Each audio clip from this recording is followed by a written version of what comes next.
Palestina. Povo palestino desafia o mundo e reescreve a história de seu holocausto em Gaza. A ameaça ainda não acabou, pelo contrário, o holocausto palestino continua e não há tempo para baixar a guarda. Resta saber se o mundo permanecerá inerte ou está pronto para fazer justiça ao povo palestino. Esse texto é do Marcos Feres, secretário de comunicação da FEPAL. E quais os destaques do texto, Gui, antes da gente conversar com ele? É um texto bem interessante, né? O Marcos, ele deixa muito evidente a sua emoção pelas cenas do retorno dos palestinos para Gaza. Ele pontua que essa peregrinação, essas pessoas levando seus pertences, né? Ela remete muito à Nakba, que foi a limpeza étnica palestina entre 1947 e 1951, quando 750 mil palestinos foram expulsos de casa. Ele também pontua o seguinte, né? Esses palestinos voltam para uma Gaza que está sob escombros. Os palestinos sabiam que eles iriam encontrar isso, sabiam que eles iriam encontrar as suas casas, né, nas suas casas no chão, cadáveres sobre esses escombros também. 95% da infraestrutura civil de Gaza está destruída, então eles sabiam de tudo isso. Só que eles voltam felizes, né, justamente por essa relação com a sua terra, né, que é algo que Israel não consegue e não vai conseguir quebrar jamais. Ele também finaliza o texto, né? Ele vai falar sobre isso para a gente, ressaltando que a ameaça não acabou, né? Então, Trump está aí, ele continua fazendo ameaças a Gaza e não é o momento de baixar a guarda. Vou colocar ele aqui agora. Marco, seja muito bem-vindo. A gente está muito feliz aí de ter você aqui. Eu queria começar conversando com você. O seu texto menciona a data de 27 de janeiro de 2025 como um marco simbólico, associando tanto a libertação de Auschwitz quanto ao retorno dos palestinos ao norte de Gaza. Considerando a sua crítica contundente à inércia internacional diante do Holocausto palestino, como você avalia o papel histórico de organismos multilaterais como a ONU, cara? Eles não ajudam mais em nada? Você acha que não dá para contar com eles para a gente pensar na libertação da Palestina? Olá, tudo bem? Muito obrigado pelo convite. O prazer estar aqui com vocês. Fico feliz que o texto tenha sido publicado pelo Diálogos. É fundamental repercutir, de certa maneira, né, o que está acontecendo na Palestina, o Holocausto Palestina. Então, muito obrigado pelo convite. Muito feliz que o texto está disponível também com vocês. Respondendo a sua pergunta de uma maneira muito objetiva, eu acho que essa comparação ela é muito oportuna na perspectiva da gente entender a gravidade deste Holocausto em curso na Palestina, em curso há mais de 480 dias, na verdade há 77 anos, né? Um processo de extermínio, de limpeza étnica, de aniquilação do povo palestino, de destruição do tecido social palestino, com este objetivo, né? Porque acho que uma compreensão clara que a gente tem que ter sobre o que acontece na Palestina e o projeto sionista colonial e genocida na Palestina, ele parte da seguinte perspectiva: o genocídio, essa etapa do genocídio palestino agora, o genocídio é o meio, o objetivo é a limpeza étnica, o objetivo é a expulsão desta população, que é a população originária da Palestina. E isso vem em fases, né? Como veio a Nakba, esse grande evento, a catástrofe palestina. Talvez o evento fundador deste projeto, né? O momento que esse projeto se anuncia para o mundo e começa a se materializar. E, enfim, essa é a memória que está para todos nós. Eu sou neto de refugiados da Nakba, né? De palestinos que foram expulsos debaixo de tiros e debaixo de uma agressão violenta, né? Nessa limpeza étnica da Nakba. E o texto também reflete um pouco essa perspectiva de como talvez essas imagens tão marcantes do dia 27 sejam exatamente a subversão, né, dessa imagem que permeia um imaginário coletivo palestino, né, a expulsão, a limpeza étnica, as imagens das pessoas carregando o que conseguem, sempre em fuga, e talvez pela primeira vez a gente tenha assistido a volta, ainda nas condições que vocês estavam narrando antes, né, nas condições que a gente está ciente em relação à aniquilação total de Gaza por Israel.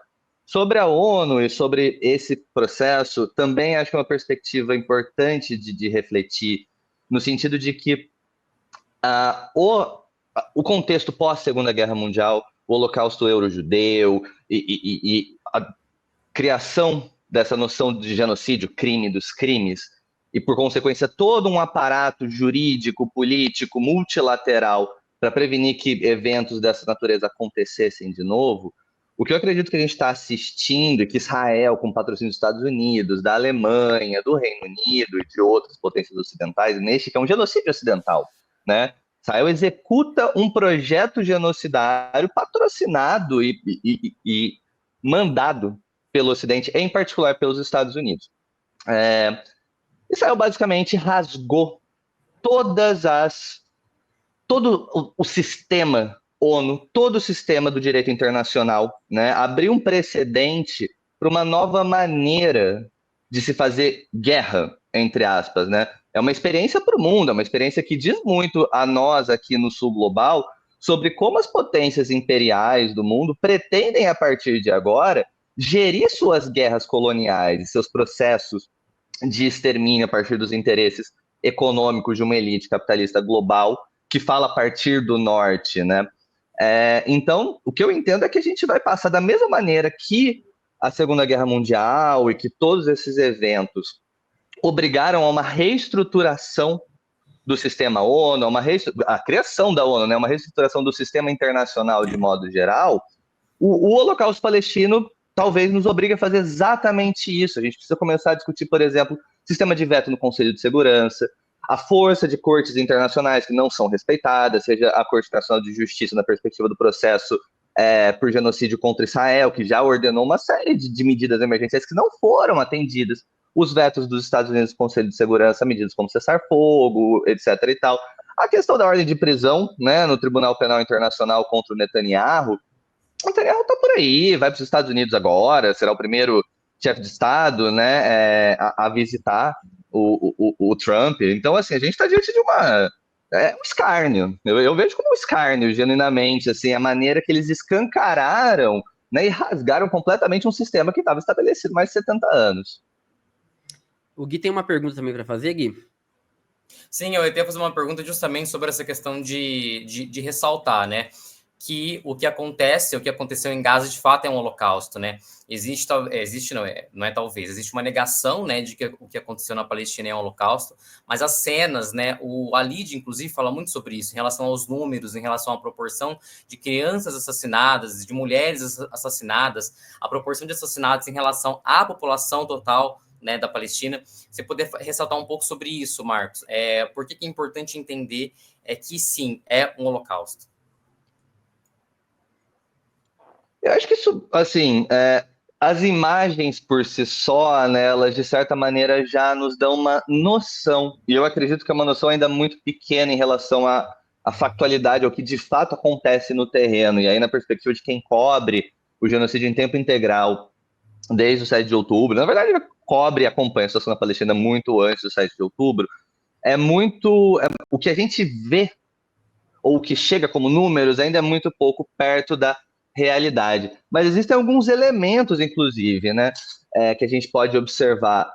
Existe toda uma construção de uma burocracia de extermínio, de uma matança industrial, né? Esses elementos que compõem também a característica do genocídio, que compõem, por exemplo, a característica do Holocausto Eurojudeu na Europa, né? Uma burocracia de extermínio, uma matança indiscriminada, industrial, o uso de toda uma tecnologia nova, o primeiro genocídio que é não apenas televisionado, transmitido nas redes, não tão televisionado assim, convenhamos, né? Mas é transmitido nas redes sociais e transmitido e documentado, o mais documentado da história, indiscutivelmente.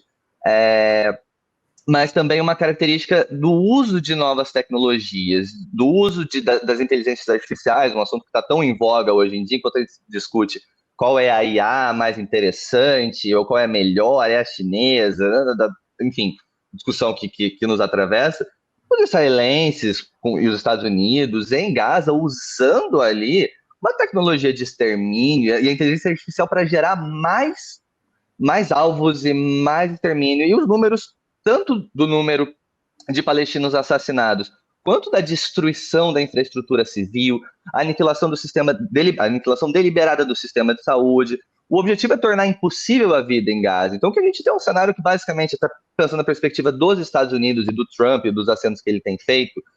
O Biden, este que por acaso é o político dos Estados Unidos que mais recebeu dinheiro do lobby sionista na história, Biden destruiu e o Trump agora está pronto para expulsar, né? Então, esse sempre foi o projeto, a expulsão, porque a gente tem uma questão É lógico que a questão palestina existe uma disputa territorial e existe toda uma questão da ocupação, das fronteiras, o que seria um Estado palestino, a gente está falando das fronteiras de 67, enfim, uma série de soluções e conversas políticas que ocorrem há décadas e que não tem um andamento concreto, justamente porque os israelenses não têm interesse. Mas existe também, e talvez principalmente, uma questão demográfica.